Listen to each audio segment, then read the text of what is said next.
বস্তির ছেলে রাজীব এন্ড রাব্বি, কেমন আছিস তোরা? জানি না আজকের ভিডিও দেখে তোদের কেমন রিয়াকশন হবে। তেন মাদার খানকির ছেলে, রেন্ডির ছেলে, গুদমারানির ছেলে, পুদমারানির ছেলে, দেখ আমার ভিডিও।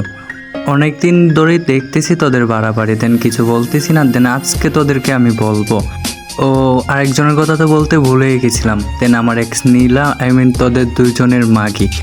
ভাবিস না যে ওরে ছেড়ে দেবো, আজকে ওরেও আমি ধরবো, তোদের তিনজনকেই ধরবো। নীলা মাগি ছিল আমার এক্স, এখন তোরা দুইজন মিলে করতেছিস ওর সাথে সেক্স। যাই হোক, মাগির পম্পম দুইটা ছিল কিন্তু অস্থির। কি মাগির পম্পম দুইটা ছিল কিন্তু অস্থির? কিন্তু অস্থির হলে কি হবে, মাগি তো হলো বস্তির। আচ্ছা মাগির কথা বাদ দে, আসি তোদের দুজনের কথায়। তোদের দুইজনের কথা আর কি বলবো, তোরা দুইজনে মিলে পারস না একটা মাগির জ্বালা মিটাইতে?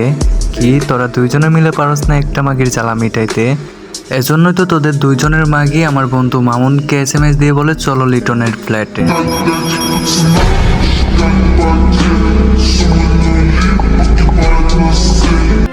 দেন আজকের ভিডিও এতটুকুই। নেক্সট টাইম যদি কোনো ভুল করিস তাহলে তো বুঝেছি এর থেকে বড় কিছু হতে পারে, এমনকি তোদের নীলামাগি সুইসাইডও করতে পারে। দেন যতটুকু আসোস ততটুকুই থাক, এর থেকে বেশি কিছু করিস না, না হলে কিন্তু তোদের রাতের সুখ নীলামাগিকে হারাই ফেলবি।